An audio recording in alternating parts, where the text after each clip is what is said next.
Buenas, vamos a iniciar con este Facebook Line, en el cual vamos a conversar sobre el TDAH. Sepan ustedes que vamos a dar no cualquier enfoque, no cualquier realidad, no cualquier descripción con respecto al TDAH. Vamos a centrarnos en algo que a veces puede sonar un poquito difícil de entender a veces, sobre todo por las madres. ¿Por qué tiene un neurólogo que ver, por qué un neurólogo debe valorar un caso de TDAH? Que es lo que nosotros llamamos el trastorno por déficit de atención e hiperactividad. Entonces ese es el título, abordaje neurológico del TDAH. De verdad pueden hacer toda la participación, todas sus preguntas, todo esto. El punto de partida es el siguiente. Esto es algo que está siendo, digamos, desarrollado gracias a la colaboración, gracias al auspicio del Círculo de Apoyo y Neurodesarrollo. Ellos nos han solicitado hablar sobre el enfoque, sobre el abordaje neurológico del TDAH, y es lo que vamos a desarrollar ahorita a continuación. Entonces, bueno, una de las cosas importantes que siempre tenemos que valorar es el elemento del concepto. El concepto del TDAH tiene muchas definiciones que ustedes van a conseguir en la literatura, en el internet, en las madres y a veces cuando lo decimos los terapeutas. Sin embargo, ¿qué viene siendo el TDAH? El TDAH se define como un trastorno del neurodesarrollo. Un trastorno del neurodesarrollo que tiene una repercusión neuropsiquiátrica y se caracteriza porque existe una atención inadecuada. Cuando nosotros hablamos de atención inadecuada es que el niño no está en capacidad de mantener el tiempo necesario, su atención, para poder almacenar un conocimiento, una información o una orden, por más sencilla que sea. Entonces, un elemento de este concepto es básicamente eso. Se define como un trastorno del neurodesarrollo, de hecho está tipificado de esa forma, caracterizado por atención inadecuada, existe exceso de actividad motora y sobre todo impulsividad. A este exceso de actividad motora se le conoce también como la hiperactividad, y cuando hablamos de impulsividad nos referimos al elemento de que el niño con TDAH vulnera el espacio de los demás, no espera su turno, en fin. Esa triada de situaciones, es decir, la inatención, el exceso de actividad motora y la impulsividad, son las tres áreas gruesas que tiene el TDAH, ¿ok? Pero sepan que esta definición estaría incompleta sin decir que el origen del TDAH es multifactorial. No existe hasta ahora una única causa desencadenante del TDAH, pero sí se puede decir que es multifactorial y que tiene componentes de tipo ambiental, de tipo genético, psicosocial y cultural. Entonces, ese concepto a veces hay que digerirlo un poco para poderlo entender. Muchas veces ya esta predisposición a las conductas de inatención, hiperactividad e impulsividad tienen, digamos, una base, un componente que puede ser hereditario, influenciado por el componente cultural, el componente psicosocial. Ahora bien, todo niño que tenga inquietud, todo niño que tenga hiperactividad, todo niño que tenga impulsividad de ya es TDAH, no señor. Para que el concepto tenga una validez real desde el punto de vista clínico neurológico, es importante saber que debe tener esa triada de síntomas, una magnitud suficiente para que afecte el desempeño estudiantil, social o laboral del individuo. ¿Ok? Sepan esto, que un niño puede ser a veces inquieto, puede ser impulsivo, y eso está dentro del contexto esperado. Sin embargo, para que entre dentro del concepto como tal de TDAH, necesitamos que este trastorno neurobiológico tenga la magnitud suficiente en tres áreas fundamentales que ya las nombramos, pero esa magnitud suficiente debe impedir el desarrollo a nivel escolar, a nivel social y a nivel laboral de ese individuo. ¿Okay? Ahora bien, vamos a pasearnos un poquito por las tres áreas fundamentales que definen al TDAH. Sepan ustedes que déficit de atención es una de las áreas que están afectadas. Ahora bien, pero cuando hablamos de déficit de atención, ¿qué significa? Se refiere al hecho de que se requiere un periodo mínimo de atención para que un conocimiento, para que una información sea retenida. Si ese periodo de atención no es suficiente, ese periodo de atención sencillamente inadecuado, insuficiente o muy volátil, hace que lo que el niño está tratando de fijar no se fije. ¿Ok? Entonces el déficit de atención tiene mucho que ver con esto. El déficit de atención es que no está el tiempo necesario para que la atención pueda fijar o cristalizar un conocimiento. Ahora el elemento de la hiperactividad.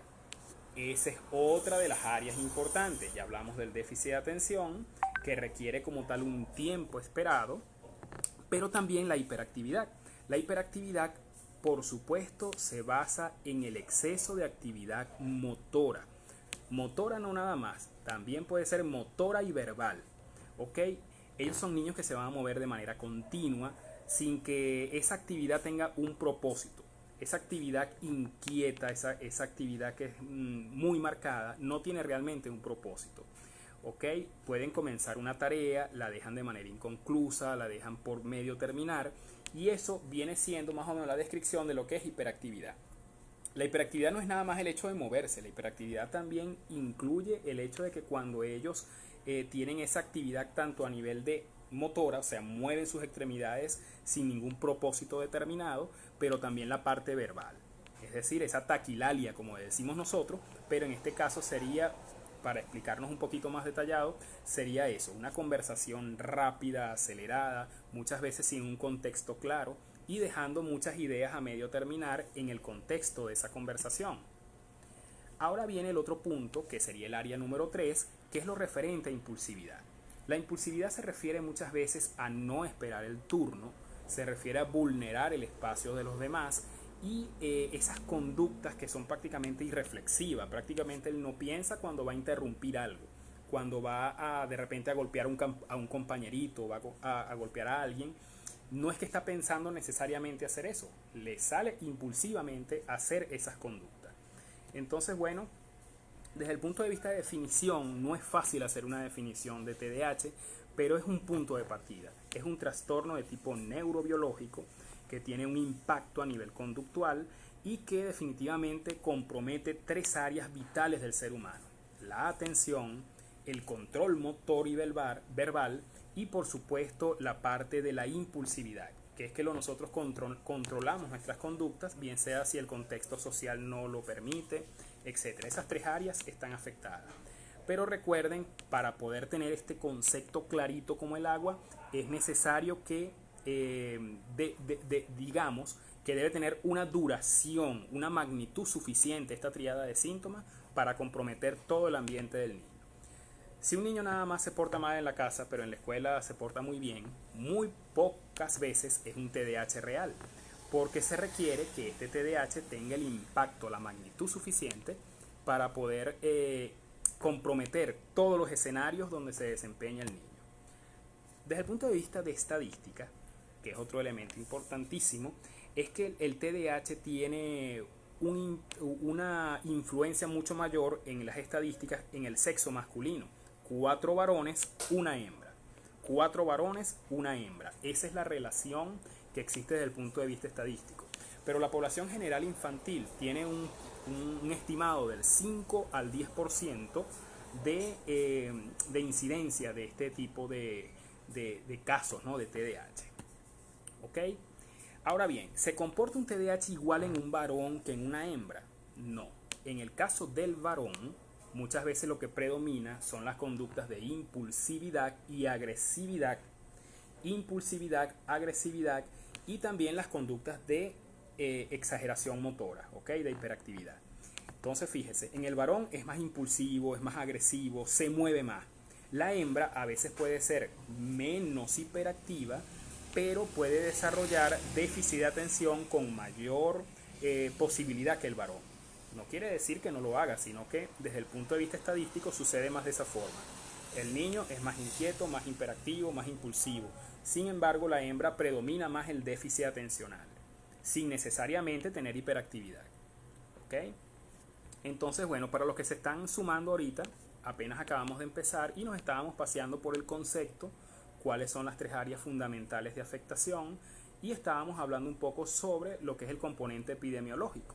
Eso de decir que es más frecuente en varoncitos que en hembras y que a veces el impacto es mayor a nivel de los varones si nos referimos al elemento de hiperactividad, impulsividad y agresividad, mientras que la hembra puede desarrollar más déficit atencional. Saludos a Gisela Romina desde Argentina, ¿ok?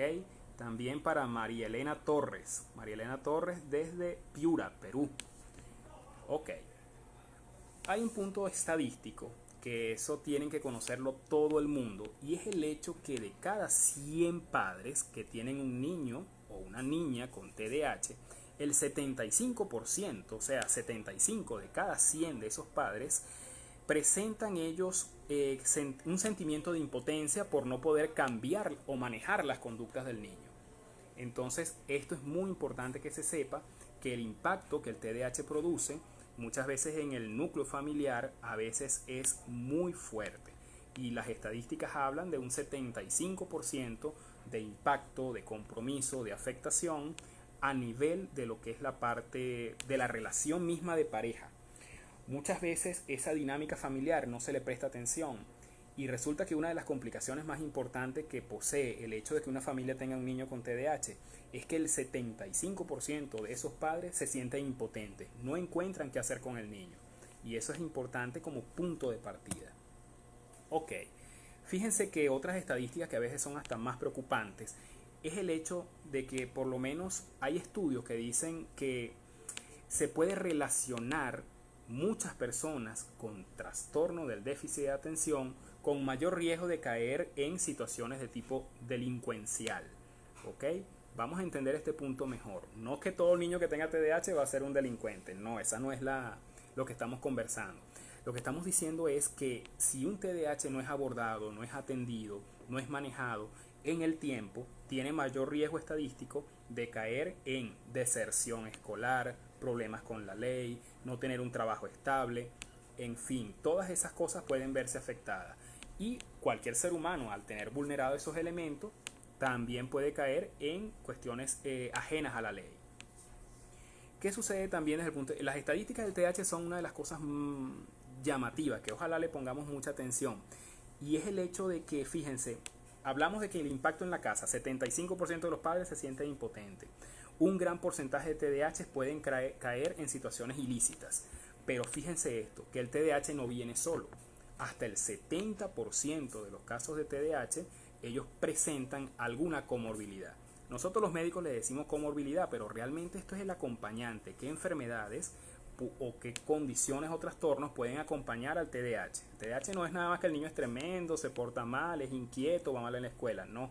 Sino que un niño con TDAH tiene hasta a veces mayor riesgo de epilepsia, mayor riesgo de conductas psiquiátricas, mayor riesgo de presentar alguna comorbilidad, algún acompañante. Y eso también es una estadística importante.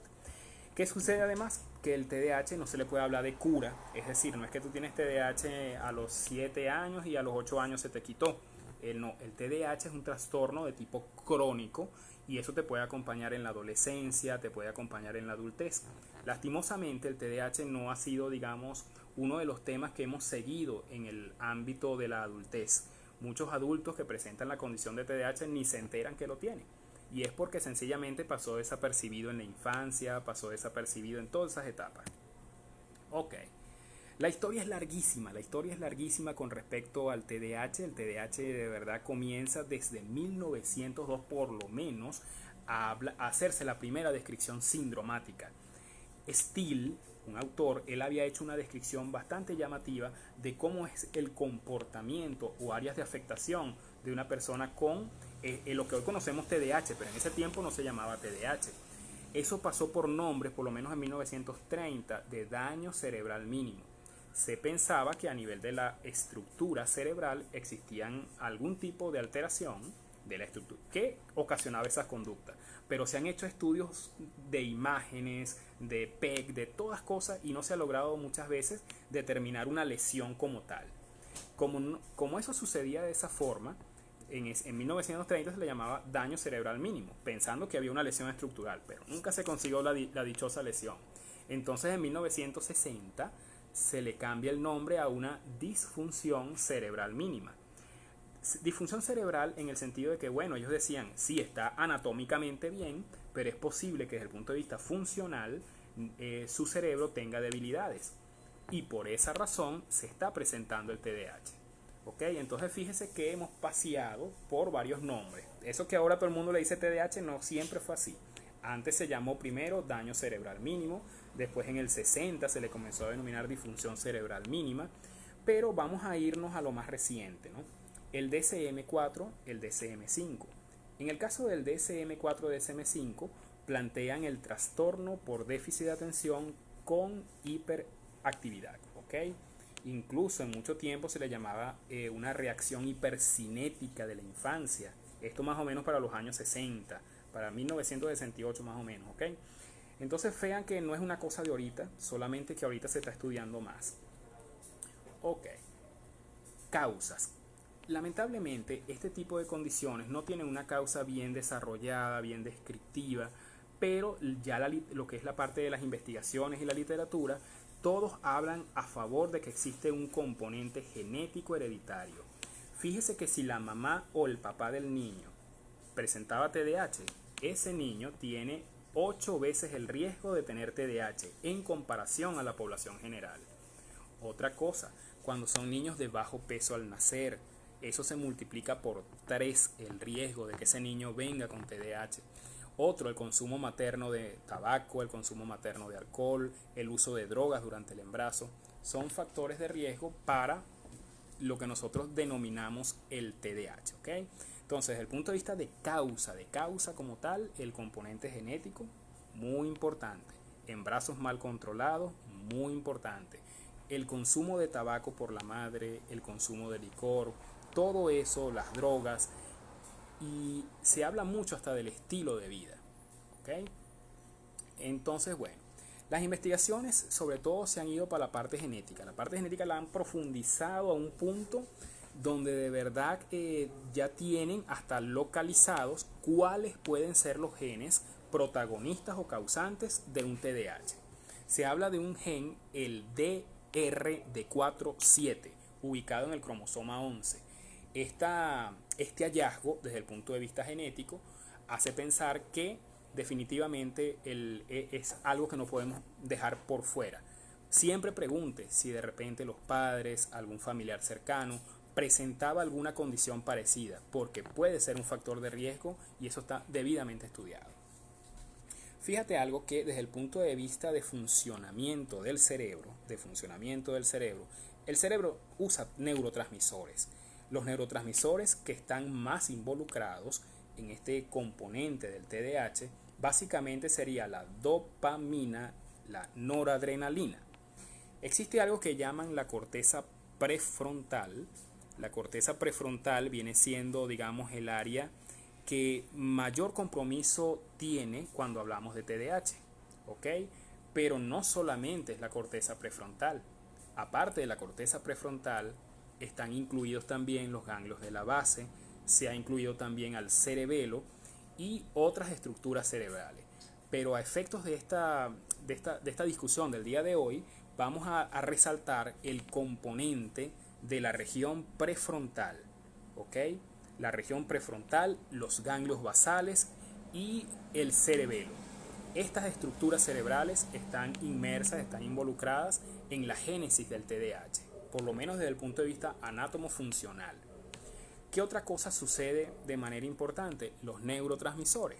Las neuronas se necesitan comunicar una con otra, pero esa comunicación necesita de neurotransmisores. Entre ellas están la dopamina, la noradrenalina. Esa comunicación básicamente es como si uniéramos estos dos puños.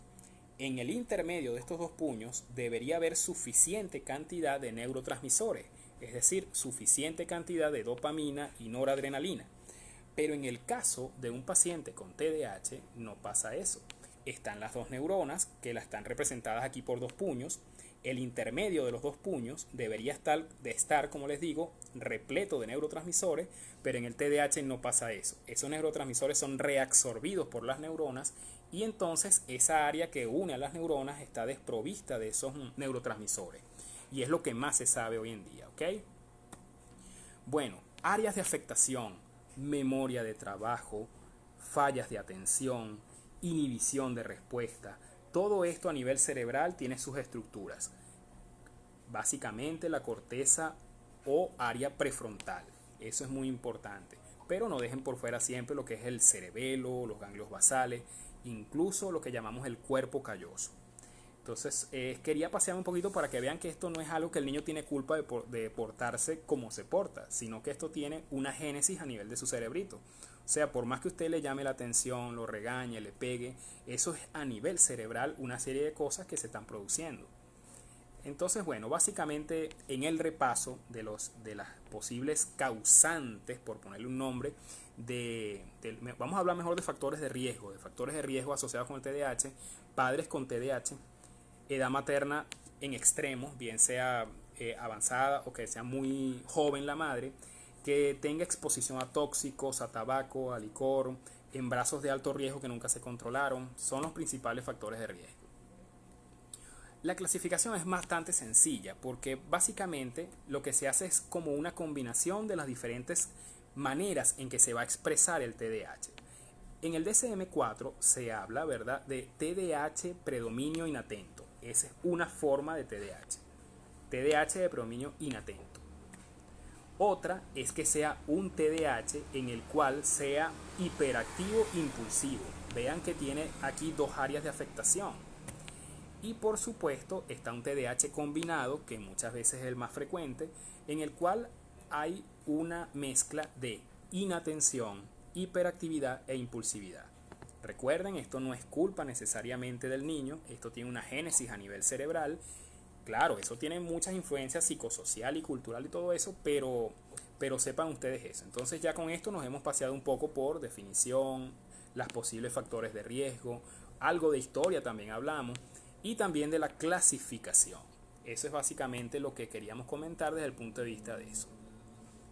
Fíjense, hay muchos test que se están desarrollando o que se han desarrollado para hablar del TDAH. Esos test hablan de una serie de síntomas que yo los invito a leerlos, pero que están agrupados en déficit de atención, un área de afectación, ¿verdad? Y el otra área sería hiperactividad e impulsividad. Cada una de estas dos áreas tiene una serie de síntomas. Vamos a nombrar nada más algunos. Vamos a ver si ha sucedido. En el déficit de atención, a menudo no presta atención. A menudo no presta atención suficiente a los detalles y comete errores por descuido. Puede ser un síntoma. Otro síntoma de inatención, dificultad para mantener la atención de manera sostenida. Lo que hablábamos al inicio. La atención requiere un mínimo de tiempo. Si ese mínimo de tiempo no se presenta o no se hace, no se capta el conocimiento. Parece no escuchar cuando se le habla. Eso forma parte también de la inatención. No sigue instrucciones cuando se le indica hacer ciertas tareas. Muchas veces no sigue la instrucción no por llevar la contraria, sino porque no entiende, o mejor dicho, no capta la orden en su magnitud. Dificultad para organizarse y planificar. Evita tareas que requieran mucho esfuerzo mental. ¿Ok? Mucho esfuerzo mental. Cecilia Arroyo Zúñiga. Ya vamos para allá a hablar de tipos el tratamiento del TDAH. Vamos a pasear un poquito por los síntomas de inatención. Pierde cosas que le son necesarias para realizar sus tareas. Pierde el borrador, pierde el lápiz, pierde los cuadernos, pierde esas cosas de manera muy frecuente. Se distrae con cualquier estímulo. Apenas comienza a hacer la tarea y pasa una mosca y se pierde la concentración. ¿Ok? Es olvidadizo. O sea, tú le dices algo en la mañana y en la tarde ya se ha olvidado por completo. Les acabo de nombrar alrededor de 9 síntomas que están inmersos dentro de un área que se llama déficit de atención. Con solo 6 de 9 de esos síntomas, ya nosotros podemos hablar un poquito de que hay bastantes posibilidades de un déficit de atención. Ahora vamos al área 2. El área 2 es la combinación de hiperactividad e impulsividad, en el cual hay también 9 síntomas. Número 1, inquietud de manos y pies, se levanta cuando debería permanecer sentado, corre o salta en exceso, tiene dificultad para jugar con tranquilidad, hasta para el mismo juego lo deja mocho, lo comienza y no lo culmina como tal. A menudo es muy acelerado, habla mucho, es lo que nosotros llamamos taquilálico, habla de manera persistente pero sin una coherencia o lógica en el contexto de la conversación. Responde antes que finalice la pregunta. Tú no la has terminado de preguntar y ya te está respondiendo. Y no necesariamente está respondiendo lo que tú le estás preguntando, sino que interrumpe la pregunta. Dificultad para esperar su turno y además interrumpe a los demás en su juego. ¿Ok? Acabo de nombrar 9 síntomas del segunda área que está afectada, que es la hiperactividad e impulsividad. 6 síntomas de los 9 que le acabo de comentar son suficientes para que nosotros pensemos en la posibilidad de un TDAH. ¿Ok? Ahora bien, sepa que estos síntomas, y esto sí ojalá le pudieran prestar mucha atención, es lo referente a cuáles son los criterios. Porque muchos niños son inquietos, muchos niños se les olvidan las cosas, pueden hacer incluso rabietas, pero ¿qué lo convierte en un TDAH? 1. Los síntomas de TDAH deben estar presentes, ¿verdad?, antes de los 7 años de edad. Deben estar presentes antes de los 7 años de edad. Deberían afectar varios ambientes: la casa, la escuela y la calle. Si solamente afecta en la casa, pero no afecta en la escuela, no afecta en la calle, no necesariamente es un TDAH. Ese es otro de los criterios importantes. ¿Qué es lo otro? Que debe tener la magnitud suficiente para afectar su entorno. ¿Y cuál es su entorno? La escuela, el desempeño escolar, todas esas cosas, ¿ok? Y en el DSM-4 pasaba algo muy llamativo que ahora no pasa con el DSM-5. En el DSM-4 se hablaba de que el TDAH prácticamente era un diagnóstico que no aceptaba una comorbilidad tipo autismo, por así decirle, ¿no? O esquizofrenia u otra cosa. Eso sucedía mucho en el DSM-4, en el énfasis diagnóstico. Ya en el DSM-5 se acepta un poco más que el TDAH no necesariamente viene solo y que puede venir comórbidamente con otros trastornos tales como el trastorno del espectro autista. Esto pudiera tornarse para dificultades en la comprensión de nosotros que estamos discutiendo esto aquí, pero sepan ustedes que nosotros los médicos nos guiamos por la Asociación Americana de Psiquiatría. Ellos van sacando de manera regular una serie de clasificaciones de todos los trastornos de salud mental. ¿Ok? Entonces, en la clasificación antigua, que era la DSM-4, había una forma de afrontar el TDAH y en la DSM-5 hubo unas variaciones. ¿Ok? Entonces, una de las variaciones que hubo era eso, que se permite la coexistencia de autismo y TDAH en el DSM-5 según lo que se reporta allí. ¿Ok? Muy bien, ya hemos paseado por ese punto.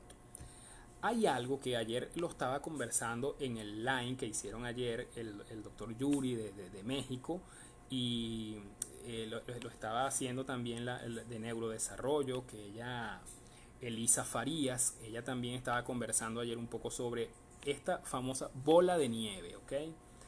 Sepan ustedes que la bola de nieve comienza pequeñita, pero va creciendo al punto de convertirse en un problema muy severo, muy importante.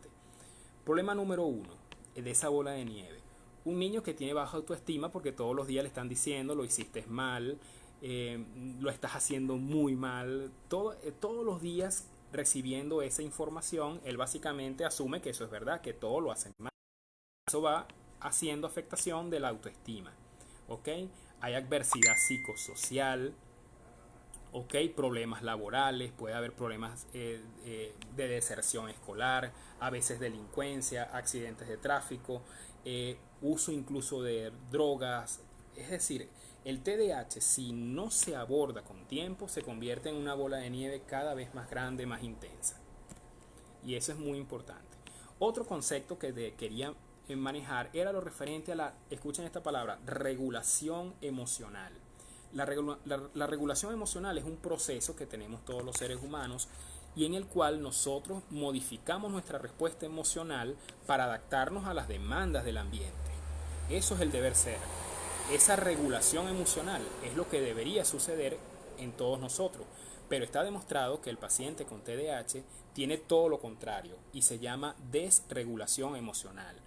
Entonces va a tener respuestas excesivas en otros contextos y va a tener una afectación, un compromiso importante porque no maneja las emociones, ¿ok? Cursan irritables, baja tolerancia a la frustración, mucha inestabilidad emocional, mucha impaciencia, no controlan el turno, esperar un turno. Y bueno, ellos tienen muchas emociones negativas, una sensación de que lo estoy haciendo mal, un autoconcepto a veces equivocado, porque siempre se expone a que sencillamente todo el mundo le llama la atención o todo el mundo le reclama. Entonces, eso en el tiempo va vulnerando mucho al paciente, ¿ok? Ahora vamos al punto de vista que nos compete a nosotros de manera importante, y es lo referente al diagnóstico. El diagnóstico no hay una prueba de sangre, no hay una tomografía, no hay un electro que te diagnostique TDAH. El TDAH es por clínica, por síntomas. Los síntomas son los que nos van a dar el diagnóstico, ¿ok? Y eso es muy importante que sepamos nosotros. Una de las cosas que quería comentarle, era lo referente a cuál es la comorbilidad más frecuente.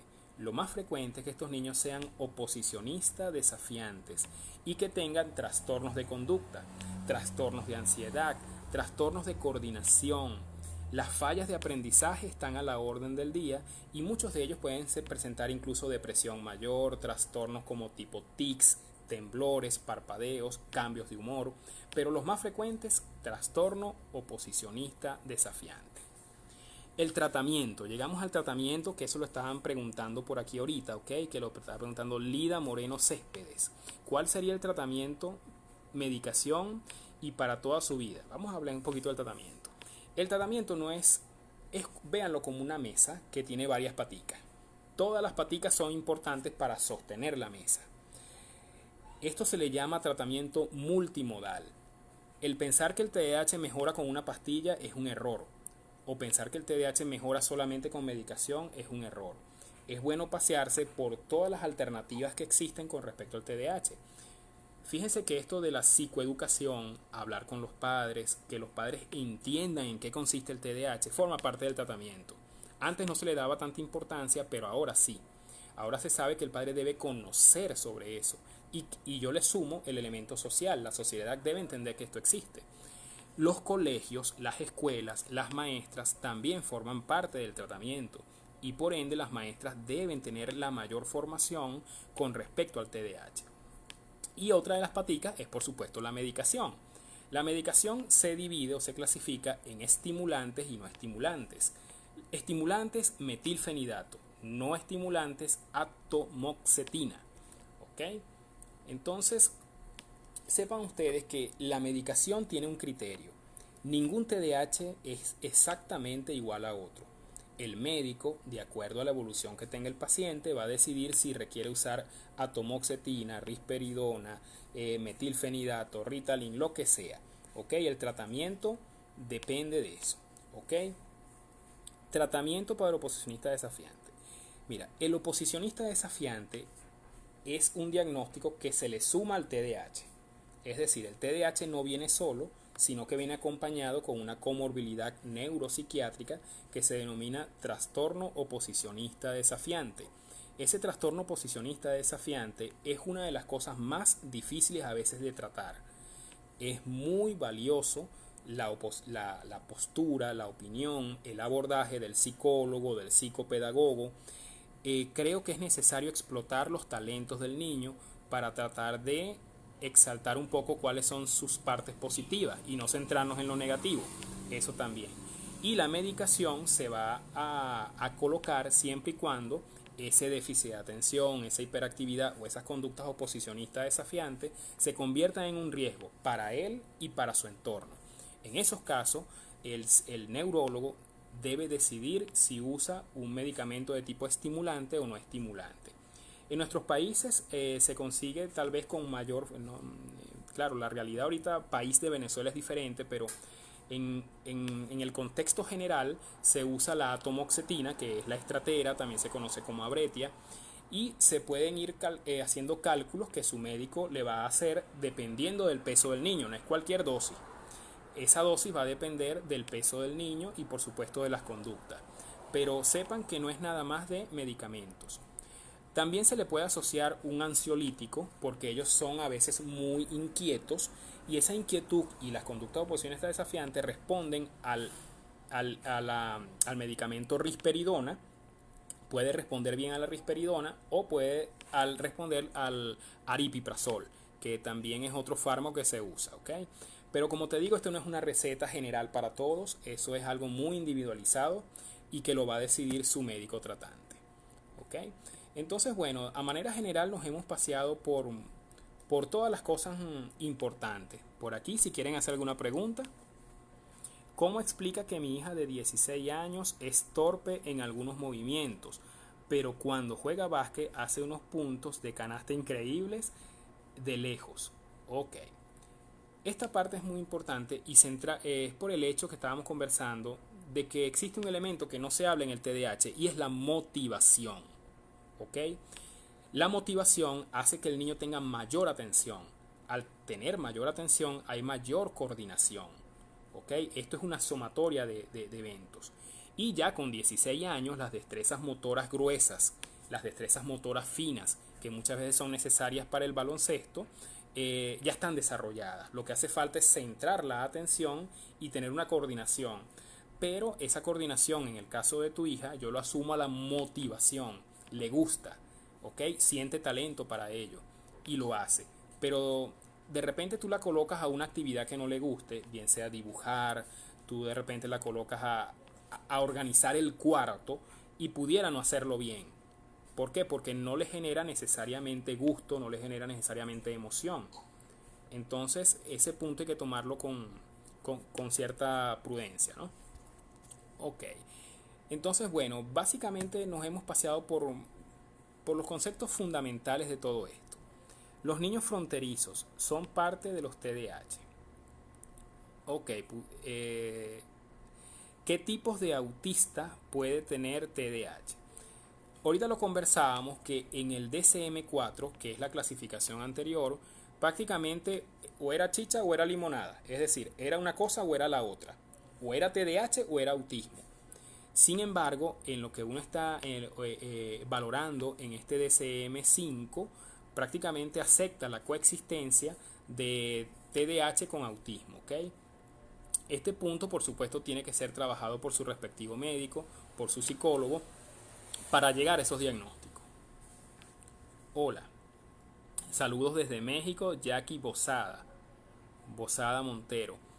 Entonces, bueno, básicamente este abordaje neurológico es como no es una clase como tal, sencillamente es pasearnos qué es lo que hace un neurólogo.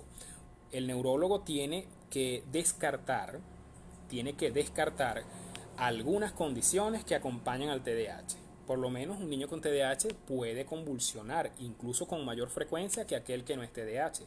Entonces, por esa razón, muchas veces se le manda a hacer un electroencefalograma, se le puede mandar a hacer un estudio de imágenes y medicarse tal vez con un antiepiléptico, si fuera el hallazgo de epilepsia.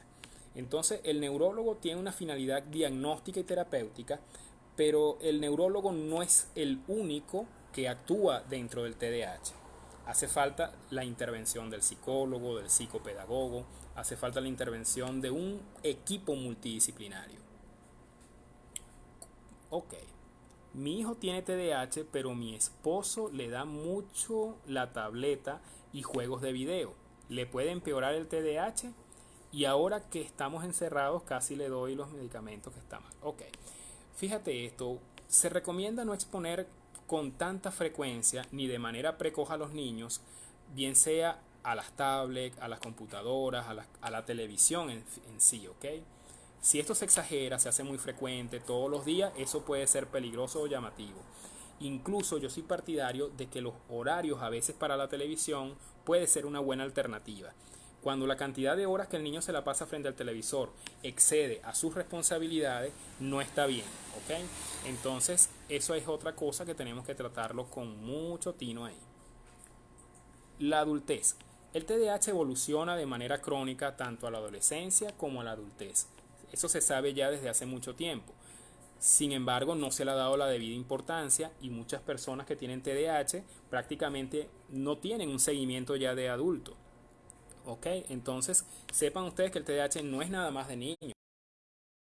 Va a pasar a esas etapas superiores y son personas que pueden tener compromisos en el trabajo, tener un autoconcepto equivocado, deprimirse, sentir que no tienen Mira, no es, y de hecho es algo, fíjate, que pueden pensar hasta en el contexto de una depresión, en matarse. Es decir, si una persona con TDAH evoluciona al punto de que su autoconcepto se desmorona, eso puede hacerlo caer en ideas suicidas, ¿ok? Desde Lima, ¿cómo evoluciona hasta la adultez y cómo tratan? El abordaje es multidisciplinario, psicólogos, psicopedagogos y farmacológicos. Saludos desde El Salvador. Muchas gracias, me encanta saber de esto. Muy bien, hay que saberlo porque no hay que esperar que tener un familiar con TDAH para conocer eso, porque te va a llegar a la escuela, te va a llegar a la bodega, te va a llegar al supermercado, te lo vas a encontrar en el transporte público y muchas veces no vamos a entender ciertas conductas si no las conocemos. Muy bien. Entonces, bueno, yo creo que básicamente hemos conversado de lo más importante, de lo que está inmerso en el TDAH, y esa era la idea de estos cortos minutos de esta conversación. Si hubiera alguna duda adicional la podemos resolver. María Elena Torres, un niño con TDAH y rasgos de TEA como ecolalias y algunos aleteos cuando se emociona, además de aprender de manera muy lenta, vamos a ver,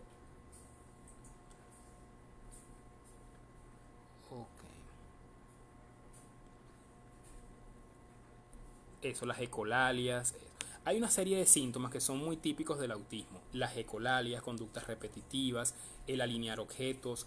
Esas conductas a veces pueden estar coexistiendo con un TDAH. Sin embargo, es válido, muy válido que ese diagnóstico sea valorado por un especialista. ¿Qué es lo mejor que puede pasar a un TDAH cuando empieza a crecer? Bueno, no sé si la pregunta es lo mejor o lo peor, pero vamos a responder ambas, ¿ok? El niño con TDAH no es que no tenga la inteligencia para alcanzar las cosas. Tiene la inteligencia y quizás más inteligente que muchas personas, y eso es un factor positivo.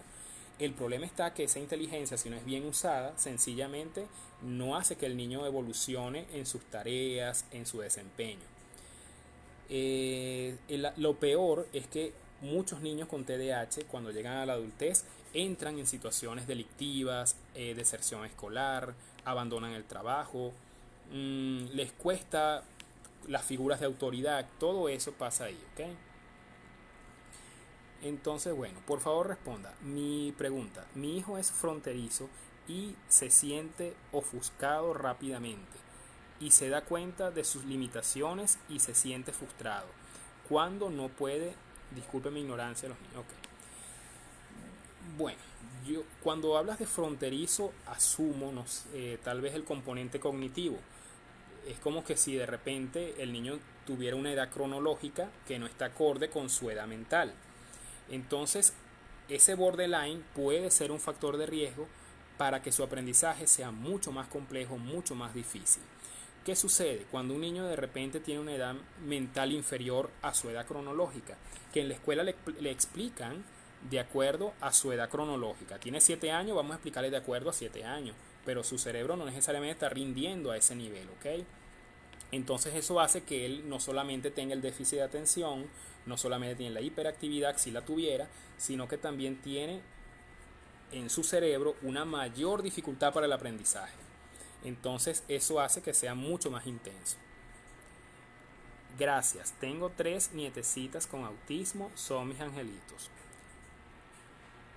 Lo mejor, claro. No, ellos tienen el mejor ejemplo de lo mejor pudiera ser Michael Phelps. Michael Phelps se ha ganado todas las medallas olímpicas posibles y él es un paciente con TDAH. ¿Ok? Él campeón mundial de natación, campeón olímpico y es un TDAH. O sea, no hay límite. Él puede llegar perfectamente a ser alguien muy exitoso independientemente del diagnóstico de TDAH. Pero el TDAH debe ser tratado, abordado y debidamente seguido. Ok. Bueno, pienso que sí más o menos hemos respondido algunas de las preguntas más importantes, de las más frecuentes que nos hicieron por aquí, pero era para decir eso, cuáles son las funciones de un neurólogo en el caso del TDAH, qué es lo que buscamos y cómo podemos hacer abordaje. Cualquier duda, cualquier pregunta adicional, pueden hacerla bien sea a mi cuenta de Facebook, Ángel Cermeño Silveira, o a mi cuenta de Instagram. En el Instagram estamos como @neuroangelkicks y allí podemos dar respuesta a muchas otras inquietudes, ¿ok? La de hoy era como un abreboca porque esta fue una invitación que nos hizo el centro o el círculo de apoyo neurodesarrollo para dar el enfoque neurológico. El enfoque neurológico ya más o menos lo hemos paseado y así que bueno, eso sería lo más importante. Por aquí tenemos Ángeles Medellín. Wow, cuánta información. Saludos desde USA, desde Estados Unidos. Ok, tal vez fronterizo se refiere a un coeficiente, por eso, potencial cognitivo. El potencial cognitivo lo determinan el psicólogo mediante una serie de test. Ellos tienen una serie de test y con esos test ellos van a determinar cuál es el coeficiente intelectual estimado de esa persona.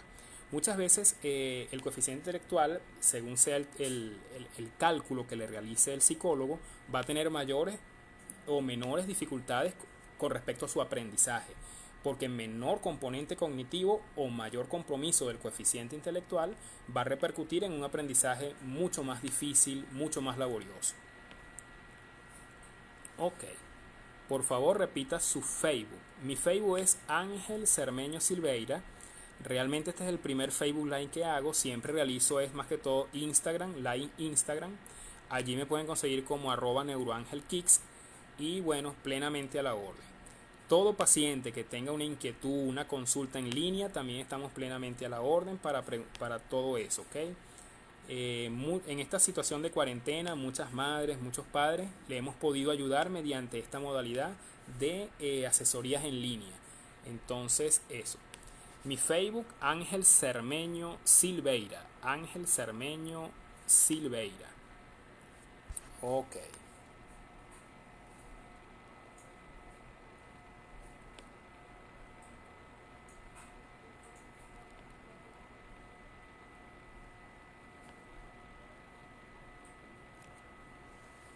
Ahí está, Ángel Cermeño Silveira. Ok.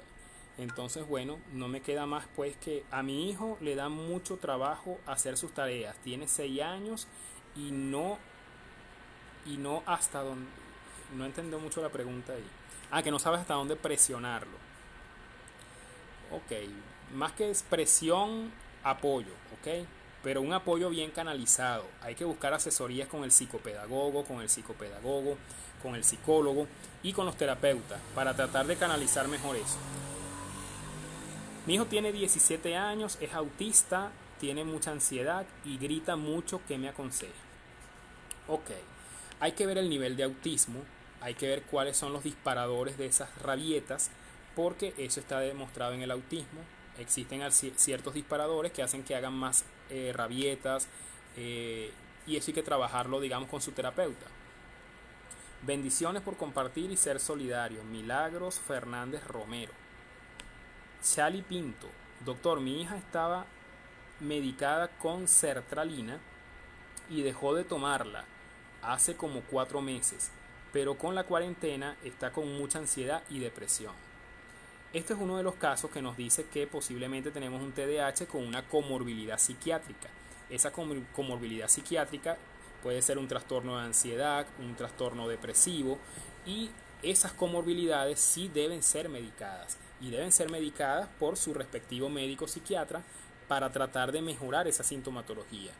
Un enemigo muy importante es la depresión, ¿oíste, Chali? Muy pendiente con lo que es la depresión, muy pendiente con eso, porque la depresión es muy peligrosa, sobre todo en adolescentes, en niños pequeños, ¿ok? Tiene 16 años, entonces la adolescencia, recuerda que es una etapa muy volátil también, es una etapa a veces donde tomar una buena decisión cuesta si no tienes una asesoría, y entonces yo pienso que no está de más que le hagas un abordaje de ese trastorno de ansiedad, de esa depresión, ¿ok? Porque sencillamente pueden ser un factor de riesgo. Diagnóstico de TDAH desde los 12 años, ¿ok? Fíjate que es un poco tardío el diagnóstico, posiblemente antes de esa edad ya tenía los síntomas de un TDAH y no se habían abordado. Entonces puede ser que haya sido un diagnóstico tardío y también un abordaje tardío, y eso influye en la evolución. Entonces, bueno, gracias a todos los que se conectaron. Creo que más o menos nos paseamos por las cosas más importantes. Los invito a mi cuenta de Instagram, La cuenta de Instagram es @neuroangelkicks y por aquí Ángel Cermeño Silveira. Entonces, completamente a la orden, saludos y bueno, estamos en contacto.